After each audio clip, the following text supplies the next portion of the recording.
بسم اللہ الرحمن الرحیم۔ السلام علیکم۔ آخر حضور صلی اللہ علیہ وسلم نے 9 سال کی حضرت عائشہ سے نکاح کیوں کیا؟ حضور صلی اللہ علیہ وسلم نے حضرت ابوبکر صدیق رضی اللہ تعالیٰ عنہ کے پاس ان کی بیٹی حضرت عائشہ کے لیے نکاح کا پیغام بھیجا۔ حضرت ابوبکر رضی اللہ تعالیٰ عنہ نے آپ سے کہا، لیکن حضور، میں تو آپ کا بھائی ہوں نہ، تو اس طرح تو عائشہ آپ کی بھتیجی ہے اور چچا بھتیجی کا نکاح ہو نہیں سکتا۔ حضور صلی اللہ علیہ وسلم نے حضرت ابوبکر صدیق سے کہا، عائشہ تو میری ام المومنین حضرت عائشہ صدیقہ رضی اللہ تعالیٰ عنہ کی والدہ ماجدہ حضرت امام رومان رضی اللہ تعالیٰ عنہ کا پہلا نکاح عبداللہ ازدی سے ہوا۔ عبداللہ کی موت کے بعد آپ حضرت سیدنا ابوبکر صدیق رضی اللہ تعالیٰ عنہ کے نکاح میں آئیں۔ اللہ تعالیٰ نے ان کے بطن سے حضرت سیدنا ابوبکر صدیق رضی اللہ تعالیٰ عنہ کو ایک بیٹا حضرت عبدالرحمن اور ایک بیٹی حضرت عائشہ رضی اللہ تعالیٰ عنہ نصیب فرمائے۔ ام المومنین حضرت عائشہ صدیقہ رضی اللہ تعالیٰ عنہ خلیفۃ المسلمین حضرت سیدنا ابوبکر صدیق رضی اللہ تعالیٰ عنہ کے مقدس اور مبارک خاندان میں پیدا ہوئی۔ جب نبی کریم صلی اللہ علیہ وآلہ وسلم حضرت سیدنا صدیق اکبر رضی اللہ تعالیٰ عنہ کے گھر میں بنی ہوئی مسجد میں تشریف لاتے اور قرآن پاک کی تلاوت فرماتے تو ام المومنین حضرت عائشہ صدیقہ رضی اللہ تعالیٰ عنہ ایسے وقت میں موجود رہتیں اور فیض اٹھاتیں۔ ہر چند کے بچپن کا زمانہ ہی ہوتا ہے، لیکن اللہ رب العزت نے جن مقدس بندوں کو نوازنا اور بلند مقامات پر پہنچانا ہوتا ہے، وہ ابتدا ہی سے انہیں بے پناہ صلاحیتوں اور خوبیوں سے مالا مال فرما دیتے ہیں۔ ایک واقعہ حضرت امام ولی الدین محمد بن عبد الخطیب رحمۃ اللہ علیہ مشکوت شریف میں نقل فرماتے ہیں کہ حضرت عائشہ صدیقہ رضی اللہ تعالیٰ عنہ گھڑیوں سے کھیل رہی تھیں۔ ان گھڑیوں میں ایک گھوڑا بھی تھا جس کے دائیں بائیں 2 پر لگے ہوئے تھے۔ نبی کریم صلی اللہ علیہ وآلہ وسلم گھوڑے کے بارے میں دریافت فرمایا تو حضرت عائشہ صدیقہ رضی اللہ تعالیٰ عنہ نے جواب دیا کہ یہ گھوڑا ہے۔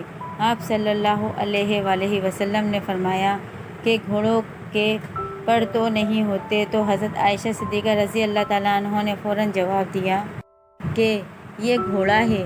آپ صلی اللہ علیہ وآلہ وسلم نے فرمایا کہ گھوڑوں کے پر تو نہیں ہوتے، تو حضرت عائشہ صدیقہ رضی اللہ تعالیٰ عنہ نے فوراً جواب دیا، کیوں؟ حضرت سلیمان علیہ السلام کے گھوڑوں کے پر تو تھے۔ جب ام المومنین حضرت خدیجہ رضی اللہ تعالیٰ عنہ اس دنیا سے رخصت ہو گئیں تو نبی کریم صلی اللہ علیہ وآلہ وسلم تھوڑے غمگین رہنے لگے، تو حضرت عثمان بن مظعون رضی اللہ تعالیٰ عنہ کی بیوی حضرت خولہ بنت حکیم رضی اللہ تعالیٰ عنہ نبی کریم صلی اللہ علیہ وآلہ وسلم کہتے ہیں، آپ دوسرا نکاح فرما لیجئے۔ آپ صلی اللہ علیہ وسلم نے فرمایا، کس سے کروں؟ حضرت خولہ رضی اللہ تعالیٰ عنہ نے عرض کیا، آپ چاہیں تو بیوہ عورت سے یا کنواری لڑکی سے نکاح کر لیں۔ آپ صلی اللہ علیہ وآلہ وسلم نے فرمایا، کون کنواری ہے اور کون بیوہ ہے؟ حضرت خولہ رضی اللہ تعالیٰ عنہ نے عرض کیا، بیوہ تو سودا بنت زماں ہیں اور کنواری تو اس شخص کی بیٹی ہے جو ساری کائنات میں آپ کو بہت عزیز ہے، یعنی عائشہ بنت ابوبکر۔ نبی کریم صلی اللہ علیہ وسلم نے فرمایا کہ بہتر ہے کہ تم عائشہ کے بارے میں بات چیت کرو۔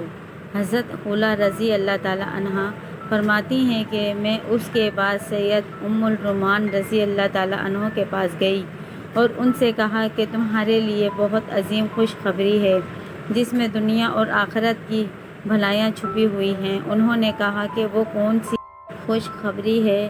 میں نے کہا، نبی کریم صلی اللہ علیہ وسلم عائشہ کا ذکر فرما رہے تھے۔ انہوں نے کوئی جواب دینے کے بجائے کہا، تھوڑا انتظار کرو، ابھی میرے شوہر ابوبکر رضی اللہ تعالیٰ عنہ تشریف لانے ہی والے ہیں۔ حضرت خولہ رضی اللہ تعالیٰ عنہ فرماتی ہیں کہ کچھ ہی دیر بعد حضرت ابو بکر صدیق رضی اللہ تعالیٰ عنہ تشریف لائے تو میں نے ان سے اس بات کا ذکر کیا تو انہوں نے فرمایا کہ کیا یہ ان کے لیے صحیح ہے؟ عائشہ تو ان کی بھتیجی ہیں۔ حضرت خولہ رضی اللہ تعالیٰ عنہ نے واپس آ کر نبی کریم صلی اللہ علیہ وآلہ وسلم سے اس کے بارے میں پوچھا تو آپ صلی اللہ علیہ وسلم نے فرمایا کہ ابو بکر میرے اسلامی بھائی ہیں اور اسلامی بھائیوں کو نکاح کرنا جائز ہے۔ جب یہ بات حضرت سیدنا ابو بکر صدیق رضی اللہ تعالیٰ عنہ کو معلوم ہوئی تو انہوں نے اس مبارک ترین رشتے کو فوراً قبول کر لیا، لیکن چونکہ اس سے پہلے حضرت عائشہ رضی اللہ تعالیٰ عنہ کی نسبت جابر بن محتم کے بیٹے سے طے جا چکی تھی، وعدہ خلافی نہ ہو جائے اس لیے ان لوگوں سے بھی پوچھنا ضروری تھا۔ حضرت خولہ رضی اللہ تعالیٰ عنہ فرماتی ہیں کہ حضرت ابو بکر صدیق رضی اللہ تعالیٰ عنہ فرماتی ہیں کہ حضرت ابو بکر صدیق رضی اللہ تعالیٰ عنہ جابر بن محتم کے گھر تشریف لے گئے اور فرمایا کہ آپ لوگوں نے ہماری بچی کا رشتہ مانگا تھا، اب تم میں سے کیا کہتے ہو؟ جابر بن محتم کے گھر والے اب تک مسلمان نہ ہوئے تھے۔ محتم نے اپنی بیوی سے اس بارے میں پوچھا تو اس نے کہا کہ اگر یہ لڑکی عائشہ صدیقہ رضی اللہ تعالیٰ عنہ ہمارے گھر آ گئی تو ہمارا لڑکا بھی اپنے باپ دادا کے دین سے پھر جائے گا، اگر اس لیے کسی صورت یہ بات منظور نہیں۔ حضرت سیدنا ابو بکر صدیق رضی اللہ تعالیٰ عنہ ان دونوں کی رائے جان لینے کے بعد وہاں سے تشریف لے گئے۔ اب انہیں وعدہ خلافی کا کوئی خطرہ نہ تھا، خوشی اور مسرت کی کوئی انتہا نہ تھی۔ آنے کے بعد حضرت خولہ رضی اللہ تعالیٰ عنہ سے کہ نبی کریم صلی اللہ علیہ وآلہ وسلم سے جا کر کہو آپ کا پیغام مجھے بصر و چشم قبول ہے، آپ تشریف لے آئیے۔ سیدنا رضی اللہ تعالیٰ عنہ نے حضرت عائشہ صدیقہ رضی اللہ تعالیٰ عنہ سے آپ کا نکاح کر دیا۔ مہر کی مقدار مقرر ہوئی۔ ام المومنین حضرت عائشہ صدیقہ رضی اللہ تعالیٰ عنہ جب مکہ مکرمہ سے ہجرت فرما کر مدینہ منورہ تشریف لائیں تو آپ نے اپنے رشتہ داروں کے ساتھ بنو حارث ابن خزرج کے محلے میں قیام فرمایا۔ یہاں آپ اپنی والدہ کے ساتھ 8 مہینے تک مقیم رہے۔ اس وقت مدینہ منورہ کی آب و ہوا بڑی سخت تھی، جس کی وجہ سے مدینہ منورہ ہجرت کر کے آنے والے اکثر حضرات بیمار ہونے لگے۔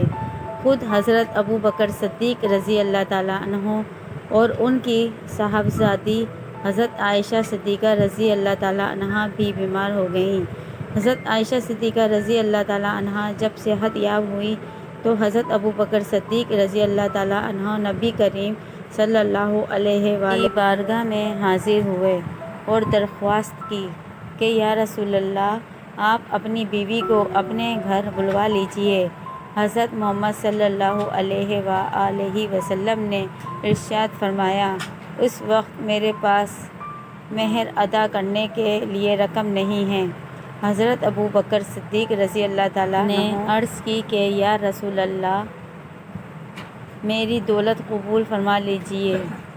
چنانچہ نبی کریم صلی اللہ علیہ وآلہ وسلم نے حضرت ابو بکر صدیق رضی اللہ تعالیٰ عنہ سے قرض لے کر حضرت عائشہ صدیقہ کے بھجوا دیے۔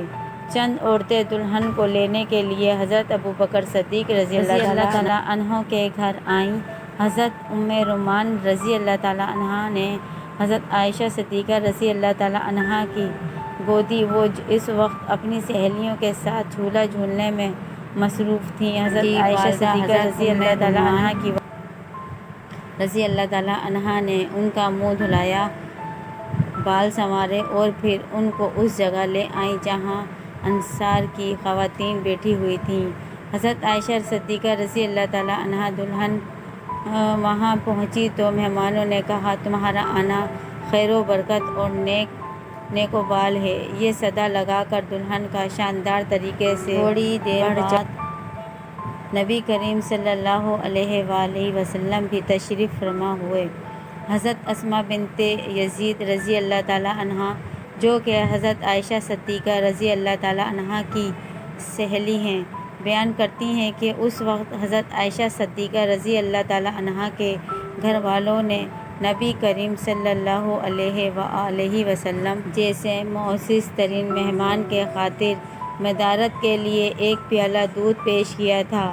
آپ صلی اللہ علیہ وآلہ وسلم نے اسے خوش دلی کے ساتھ قبول فرما لیا تھا۔ بس تھوڑا سا دودھ پی کر اسے حضرت عائشہ صدیقہ رضی اللہ تعالیٰ عنہا کی طرف، چنانچہ انہوں نے حیا کرتے ہوئے پیالہ لے لیا، اس میں سے تھوڑا سا دودھ پی لیا۔ اس طرح شوال کے مہینے میں عائشہ صدیقہ رضی اللہ تعالیٰ عنہا نبی کریم صلی اللہ علیہ وآلہ وسلم کے مقدس کاشانے میں بڑی سادگی سے رخصت ہو کر آ گئیں۔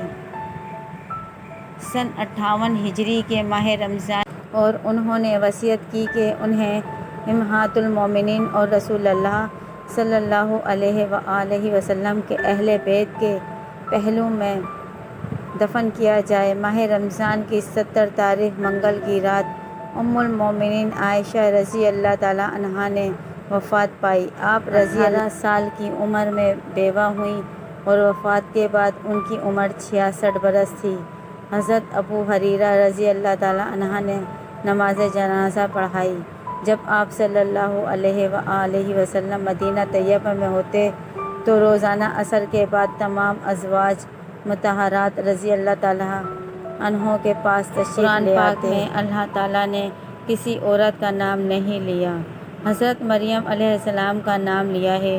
اس کی بھی وجہ تھی کہ حضرت عیسیٰ علیہ السلام کے والد کوئی نہیں تھے، اسی لیے ان کو ماں کی جانب سے مخاطب کیا گیا۔ دین اسلام سب سے غیرت مند دین ہے۔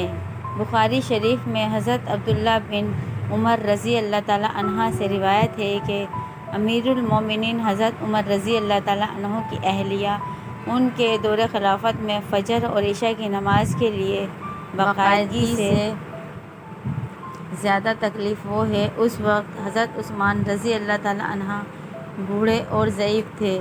ابو داؤد کی روایت ہے کہ حضرت صلی اللہ علیہ وسلم ایک بار ام المومنین حضرت عائشہ رضی اللہ تعالیٰ عنہ کے پاس ان کے حجرے میں بیٹھے ہوئے تھے۔ یہ دیکھتے ہی آپ صلی اللہ علیہ وسلم کے چہرے کا رنگ متغیر ہو گیا، جیسے حضرت عائشہ رضی اللہ تعالیٰ عنہ نے بھانپ لیا اور فوراً وضاحت کی کہ یا رسول اللہ، یہ میرا رضاعی بھائی ہے۔ اگر آپ کو یہ ویڈیو اچھی لگی ہے تو آپ اس کو لائک کریں، شیئر کریں اور سبسکرائب کرنا مت بھولیے گا۔ جزاک اللہ۔